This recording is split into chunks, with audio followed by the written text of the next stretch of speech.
السلام علیکم۔ آج میں آپ لوگوں کے لیے ایک چھوٹی سی کہانی لے کے آیا ہوں کہ غصے کو کنٹرول کس طرح کیا جاتا ہے۔ ایک دفعہ کا ذکر ہے کہ ایک چھوٹا سا قصبہ ہوا کرتا تھا۔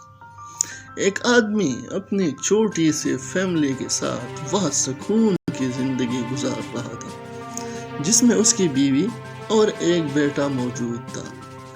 اس کا گھر ایک خوبصورت جگہ موجود تھا۔ گھر کے سامنے اور پیچھے ہری بھری گھاس اور سرسبز و شاداب کھیت موجود تھے۔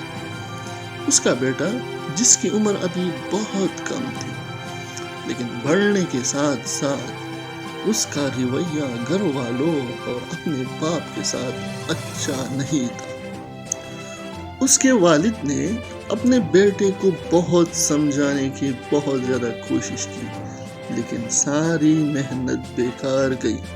اس کے بیٹے کو غصہ آتا تھا اور غصے میں لوگوں کو برا بھلا کہتا تھا اور اس کے الفاظ اور بری بلا سے لوگوں کو سخت تکلیف پہنچتی تھی۔ اس بری رویے کا شکار اسکول میں بچے، پڑوسی اور اس کے دوست، اس لیے لوگوں نے اس سے دوری اختیار کرنا شروع کی۔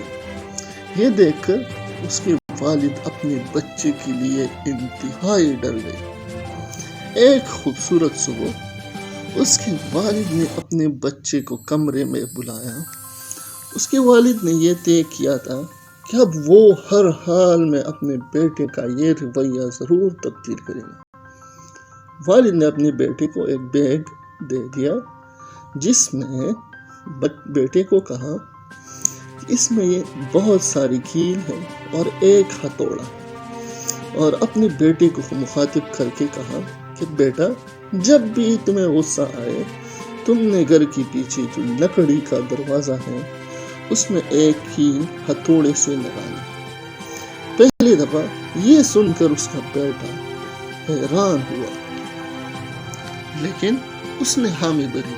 پہلے ہی دن باپ کے بتائے ہوئے طریقوں کو اپناتے ہوئے اس نے دروازے میں 43 کیل ڈالے، یعنی 43 دفعہ اس کو غصہ آیا۔ باپ نے بیٹے سے کہا دیکھ بیٹا تمہیں کتنا غصہ آتا ہے اور یہ صرف ایک دن میں تم نے 43 بار غصہ کیا۔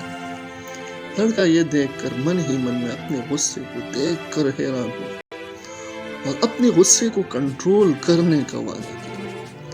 لڑکے نے پہلے ان چیزوں کو یاد کرنا شروع کیا جس پر اسے غصہ آتا تھا اور آہستہ آہستہ چند ہفتوں میں غصے کو کنٹرول کر لیا، اور یہ دروازے پر کیل کی تعداد روز بروز کم ہونا شروع ہوئی۔ اور پھر وہ دن بھی آیا جب اس نے پوری دن میں ایک دفعہ بھی غصہ نہیں کیا۔ اور یہ خوشخبری دینے کے لیے وہ اپنے والد کے پاس گیا اور یہ خوشخبری سنا۔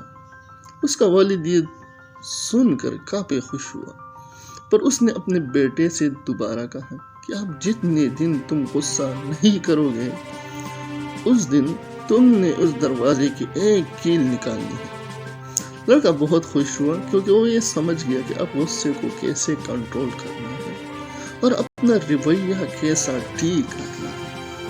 پھر والد اپنے بیٹے کو اس دروازے کے پیچھے لے گیا اور کہا بیٹا تم نے بہت اچھا کیا، لیکن تم نے اس دروازے پر یہ سوراخ دیکھی جو کیل کو نکالنے کے بعد نظر آ رہی ہے۔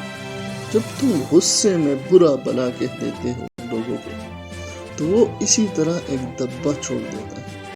یہ معنی نہیں رکھتا کہ اس کے بعد تم کتنی دفعہ معافی مانگتے ہو۔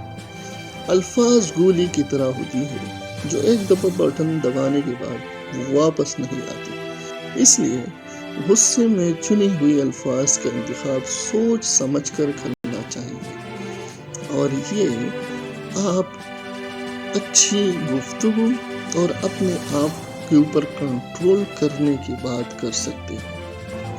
تو دوستو یہ ایک چھوٹی سی کہانی تھی جس سے ہمیں یہ اندازہ ہوتا ہے کہ غصے ایک خطرناک چیز ہے جو ہمیں لوگوں سے دور لے کے جاتا ہے۔ اب غصے کو کنٹرول کیسے کرنا ہے اس کے مختلف طریقے ہیں۔